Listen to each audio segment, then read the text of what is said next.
Welcome to the Table Podcast, where we discuss issues of God and culture, brought to you by Dallas Theological Seminary.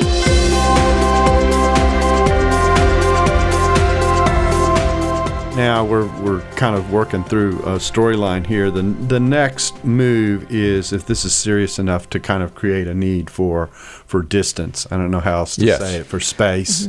Something that sometimes churches are very, very hesitant to engage in. The illustration we just looked at is this woman's going to the church. She's looking for help. They're not at all interested in giving her that space because they think the commitment to reconciliation requires that she remain apparently in the home. Right. And yet that can be a very, very dangerous place to be, and it doesn't create the space necessary that even if you're going to work in a reconciliation direction, allow that to take place. So let's talk about the need for space first, and then talk about, okay, if you need space, where might you go?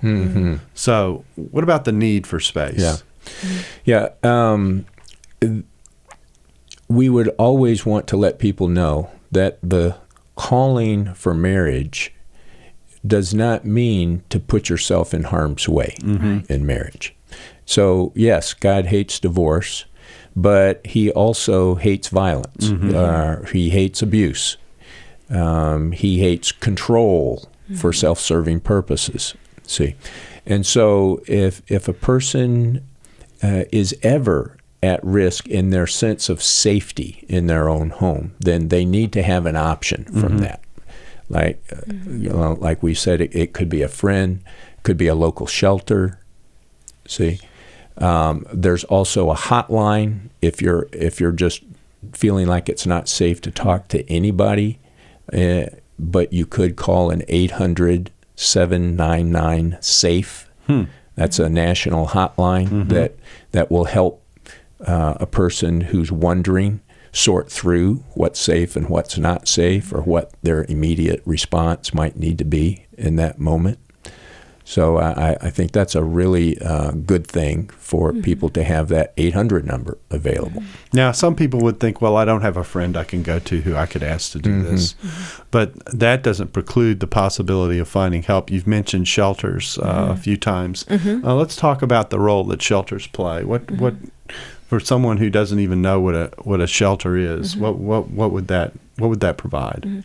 We know the Union Gospel Mission. There's the shelter here in Dallas and one in Fort Worth in this area, and it provides a shelter for women and children. They also have one for singles as well as those for families. They provide them a place to be during the day and at night, and feed them meals. They provide care for the kids. And then I know that there are also shelters that are for those specifically coming out of domestic violence, not just some are homeless shelters and domestic violence shelters, and then there's those that are just for the domestic violence. Also know there is a project going on right now for several apartments and all being built in Grapevine. It's going to be called the Gatehouse, and it is for abused women and their children, and they're going to have a training program and everything for up to 2.5 years that will help them to restabilize and get balance back in life, and equipped to go to work if they need to. So I know that there, just in this area, there are several places that are working together to provide for those in need. I might add also, Darrell, for our listeners who are in the Dallas area, we have several of our counseling students who have interned and even gone on to work full-time at the Genesis House in Dallas, and I've done work with them as well, and so they are a great local resource. Now, what's an indicator that space may be necessary? Is it the sense of not being safe in the home? Is it the level, the threat level becoming high enough that that really is an indication that there just needs to be a cooling off? Right. Well, obviously, any physical harm is okay. This is not safe. This is not appropriate. Just like the woman on the interview spoke of. If you could think of if anybody else in my life was doing to me what my spouse is doing to me, would I allow that? Would that be okay? Is there something wrong with that? Okay. And so I think that's a good guideline to ask yourself. But don't just limit it to the physical. Think in terms of being controlled, whether it's with the use of words, whether it's character assassinations, or even the look. You know, so there's a look that we all have that we give to someone when we are maybe angry or upset or frustrated with somebody, but that's not the same as a look of, I'm going to control you, and if you don't do what I'm expecting you to do, things are going to get There's bad a for you. payback on that. Yeah, There's a threat in it. Okay. All right. Well, let's listen to the next piece. I think it's short on what's called the battle. We minimize by literally just not hearing what people say. I mean, we can totally shut it out and not acknowledge what we're hearing from the other person. Or we can try to explain it away. Well, it wasn't that bad. He only shoved you. He didn't mean to, I'm sure. I just couldn't understand how these men could send me and a small child back into a home with someone who became just violently enraged, and especially now that I had provoked his anger and let the secret out. Okay, now that pretty poignantly poses the dilemma. I go and share with someone in the hopes of getting help, and instead what I get is resistance. I guess the natural question is, what do you do then? You've made your effort to release the secret, right? And it has flopped. Now what do you do? You go up the chain. Right. Yeah. You hit a bad spot on the chain. Don't give up. Don't quit. Yeah. So that means, and this is where moving outside your circle sometimes may become necessary, because some people live in a circle that's so tight that there literally there may be one place to go, but that may be it. You may only have one pitch. So, so then this is where the support groups that exist to pick up someone who doesn't have support needs to be pursued. Is that fair? Very much like this woman that I was just sharing, that when she realized she was not getting the support that she needed from the staff at the church where she had been a member for years, she had to set outside of that and really got a safe place to go from a good friend, and then sought out other counsel from others on what can I do to make sure that I'm safe and my girls are safe. And so I think certainly if you're not being heard, be willing to find someone that will hear you.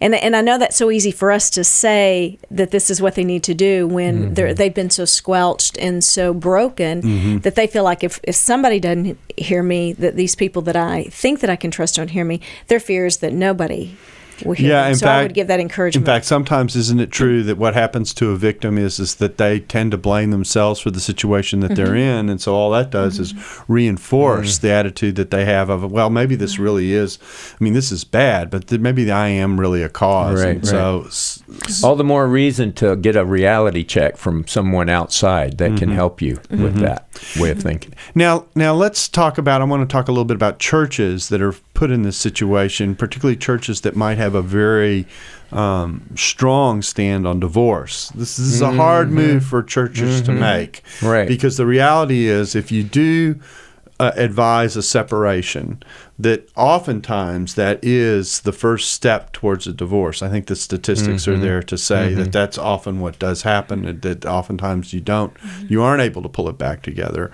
So you've got that risk. And I think the example I like to use that I think I'll get you to comment on is that sometimes you're faced with two bad choices. And the judgment to make is which choice is the greater good. The greater good, or or which choice by opting not to act, it leads you in the worst situation. Is that a way to think about this? How should staffs think about this when this comes up? I think of two things in response to that. Number one is we have to change our thinking about how God thinks about things, because we are just thinking about the way we think instead of the way God thinks. And so if I'm thinking the ultimate thing here is divorce, that's not how God's thinking. See, yes, God hates divorce. That's not his first choice. God's made allowances for it out of the hardness of hearts. One person can't do the work for two people to make a marriage work. And if safety and sanctity of life is at risk, that's a greater concern than divorce. And so I think we have to kind of say, yes, we're first and foremost for the marriage, but we're first and foremost for things that are even greater to the heart of God than that. The other thing that I think the church could really do well on is to think in terms of the long term. This is a long-term need. And if we can just make space, for this to be addressed adequately, let's not just say either you go back into the home and just put up with it, or else you get divorced. You could have a long-term structured separation. When you look at the statistics on separations that lead to divorce, those are unstructured separations. And so with the right kind of supports around, and each person, and sometimes that separation might need to be even where it's unknown where the victim is, just for their protection. So they aren't chased down. That's right. Control. That's right. Kicks in. But I worked with one couple where that structured separation occurred over a 2-year time period.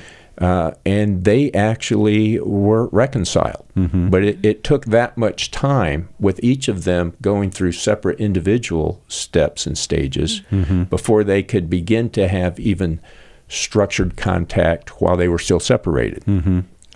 See? So that's, we don't have to just think of those two options of, well, you either have to go back in the house, so go back in, or divorce, and we don't want you to divorce, so just stick in the house and stick it out. And this is another place where if you're talking about structured separation, where the support of the church and the community at large is important if it exists, because they can help really working with both partners in one way or another to try and take the time that's necessary to let things settle down and also get a handle on what's going on, and then begin the process of trying to rebuild what's been damaged. Right. Is that right? And I think certainly for the men, for churches, for the men to come around and support the abuser in a way of making sure that he is going to be on a redemptive path, and that he is going to be willing to seek out healing and to look at the internal issues. Where's the anger? Where's the fear? What's the need of control about?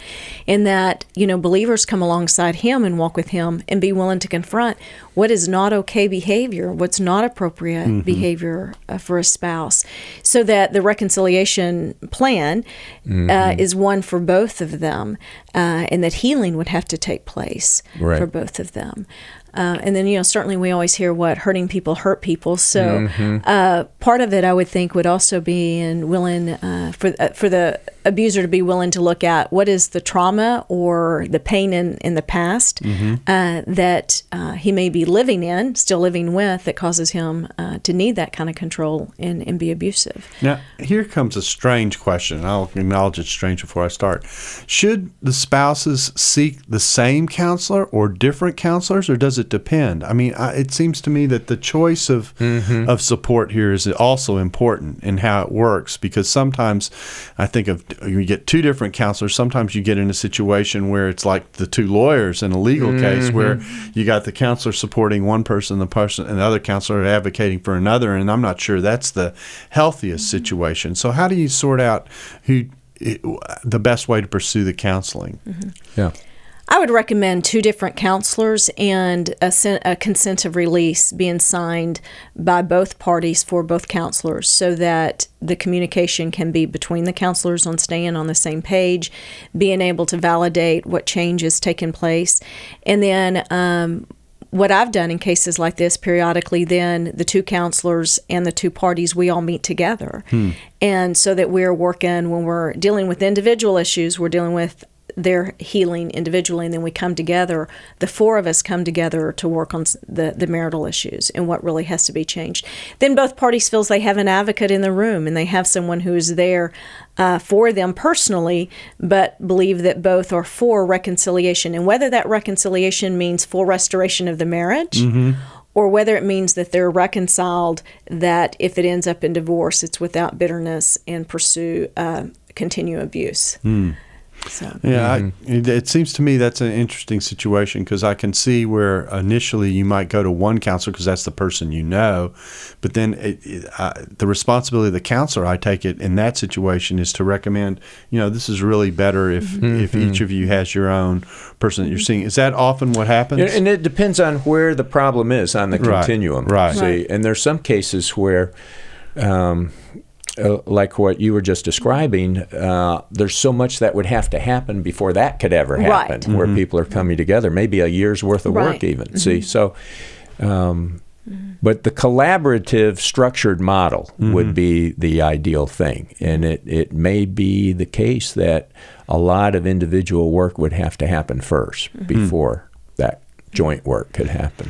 Okay, well, we're now to the last section of the video, and so now we're going to turn our attention to watching, see how this wraps up. That they not only have to fight the abuser in order to keep their sanity and to keep physically safe and to keep the sanity and safety of their children, but they also fight the community who wants to blame them and put them down. They also said in the same letter that women should try to reconcile with their husbands, and especially that no believer should go to court against another believer. That bothered them a great deal, that there was the possibility of a divorce. Wow. Okay, well, that obviously puts another issue on the table, and that is not only do we have a problem with divorce, but now we got a problem. We got to go to court to get a divorce. So that's two strikes against the person pursuing potentially a breakup of the marriage. What again? I think we've probably already answered this to a certain degree, but it's probably worth reaffirming here. What process do you go through when you've tried everything? You're at the end. The vow has been broken. It's clear if the person goes back into the house, they're going to be at risk. There is no good conciliatory path to take. That's right. What happens then, and how should communities do that? I think biblically you just have to accept the truth that in this broken world with broken people, one person can't do the work for two people to have reconciliation occur. That's a biblical concept. It requires two people. See? And so even though that would be very regrettable that it's not able to happen, it's still the next greater good, that you would be able to live a life of safety and dignity where you're not living under control of another individual. So, and then the only way we have to do this is to go to court and get the divorce. I mean, because you don't have two participating parties. That's right. So that's the only recourse. Yeah, I mean, there is. I mean, if the person wants to disentangle themselves, not just socially but legally, then that really is the only option. So again, it's not the best option, but it sometimes is what we face, and we have to sometimes face up to it and say this can't be put back together. It's regrettable, but it's the case. Yeah. I was just going to say, I think that's where we have to accept that. I mean, just some of life is so complicated. There's not just this one answer that's going to work for everybody, or this one solution that is going to be the easiest solution. And where none of these solutions would be easy, and there's going to be a complexity that makes I think even us as believers have to step outside of our comfort zone and walking alongside people who are hurting in this way. But I think when it comes to, we would never support someone going back into a situation where they are going to be harmed. And if there's evidence such that change has not taken place, we can't support them in doing that. And so supporting them to make the wisest decision going forward for themselves on what they know they need to do for themselves that will be the healthiest decision that they can do. Gary, you're going to add something. And again, we don't want to just jump to that as the immediate alternative. Right. See, if we can allow space and time for the possibility of people to change over time, right, that would be the better approach.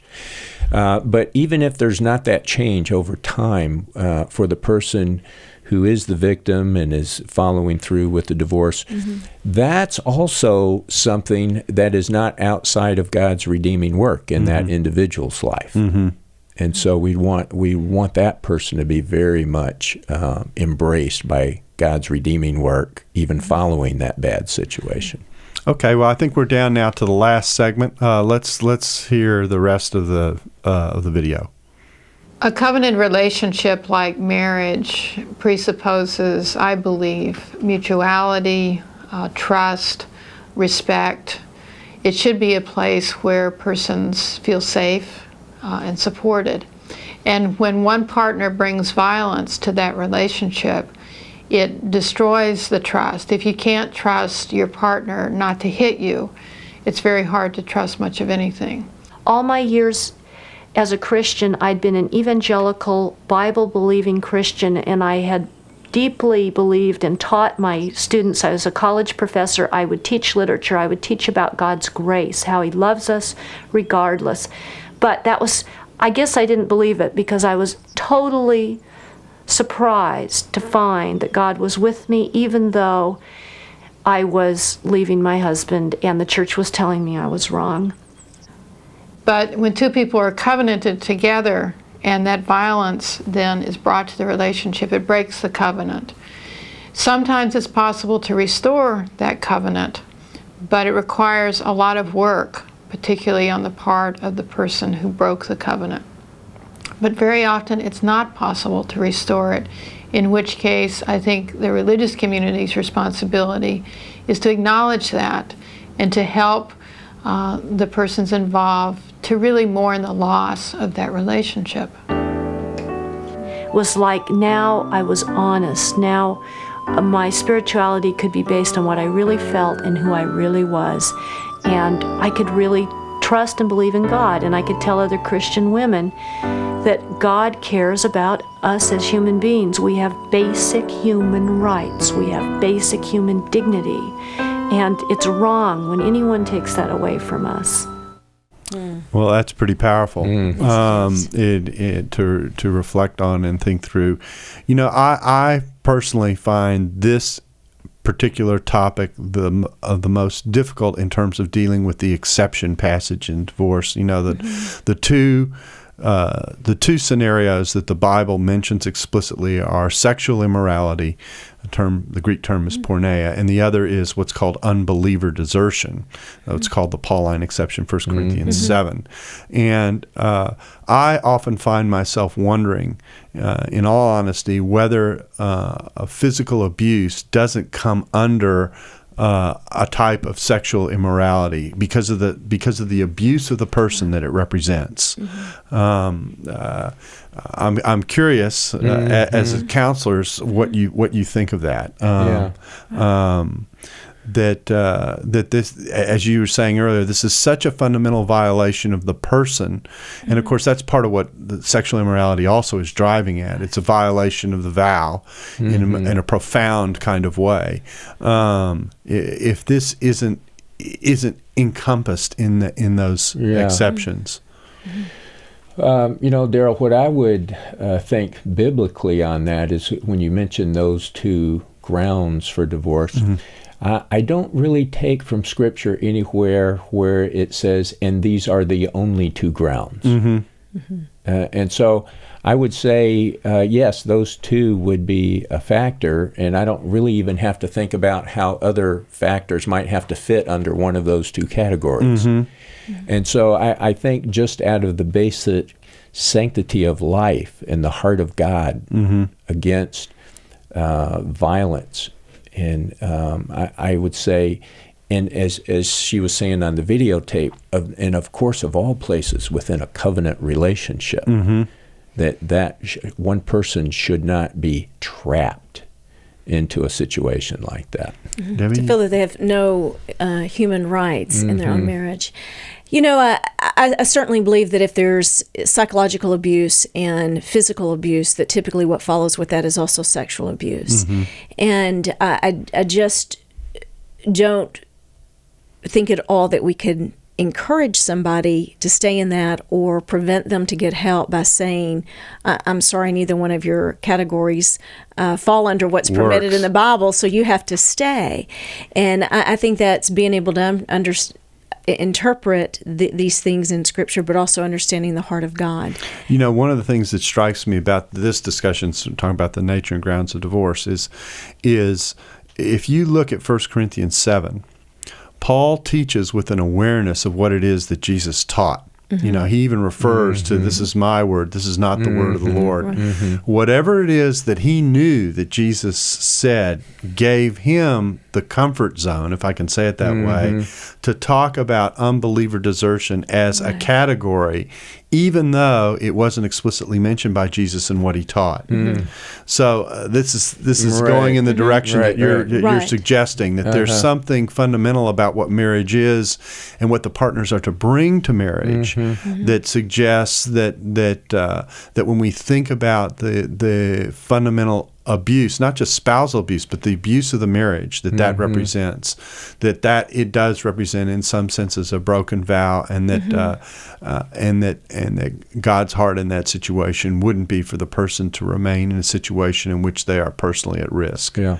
Right. So, well, this has been a difficult topic to cover, and it's an important topic. I want to give you all each a chance to say kind of a final word. Okay. So Gary, how would you?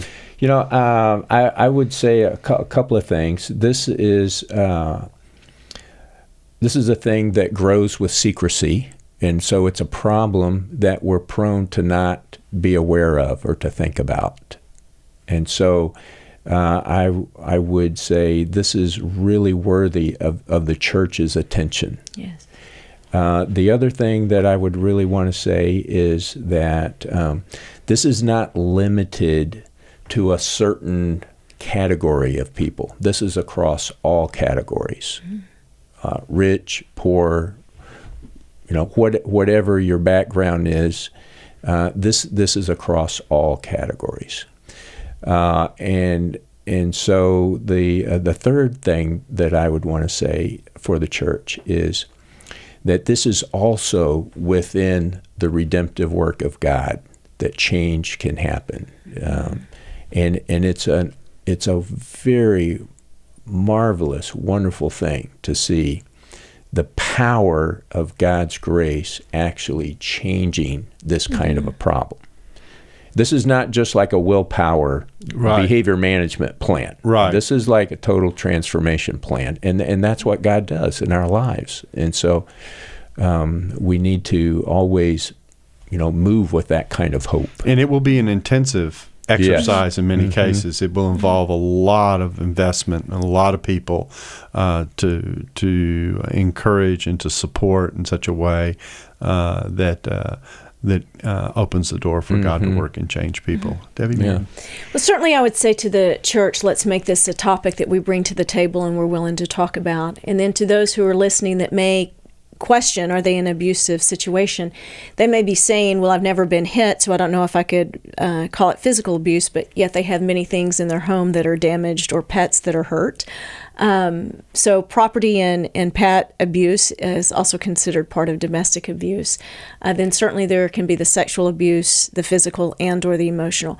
But if one feels that they are in a controlling and abusive situation, to reach out to someone, to start with first a good good friend or a person on staff on a church that they trust, or calling out to a counselor or a crisis line. Just start somewhere to see where they can get some help.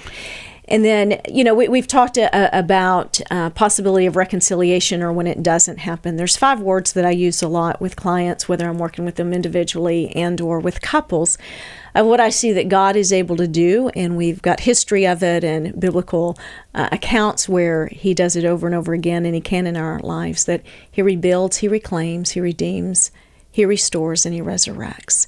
And trusting how he can do that regardless of our situation, that those are 4 things that he's committed to working on in our lives. I was going to just wrap up, but one other thought has come to me. What advice would you give to someone who hears from someone being abused? We didn't really cover that directly, and I think it's an important point, because I suspect many of us may know people who find themselves in this situation. That's kind of saying, okay, should I just be an ear, or is there No, you more need to that I should be do? an advocate, not just an ear. Okay. Because this person is isolated and needs supports, and they need very much to have somebody be an advocate for them.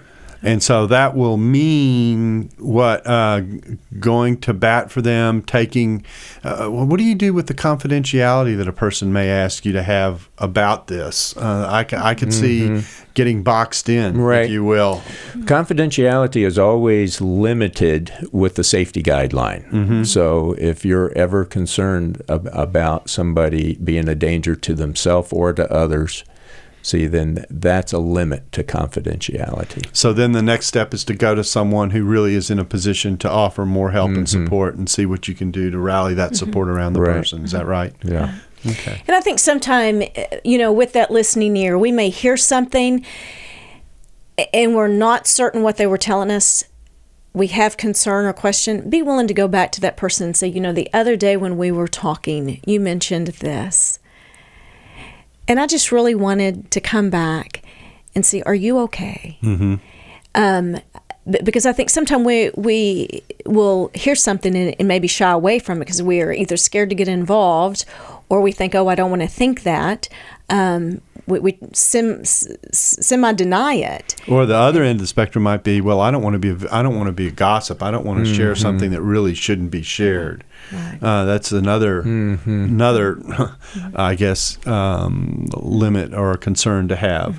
But to come back to that person and say, are you okay? And if you're not, how can I help? Yeah. Okay.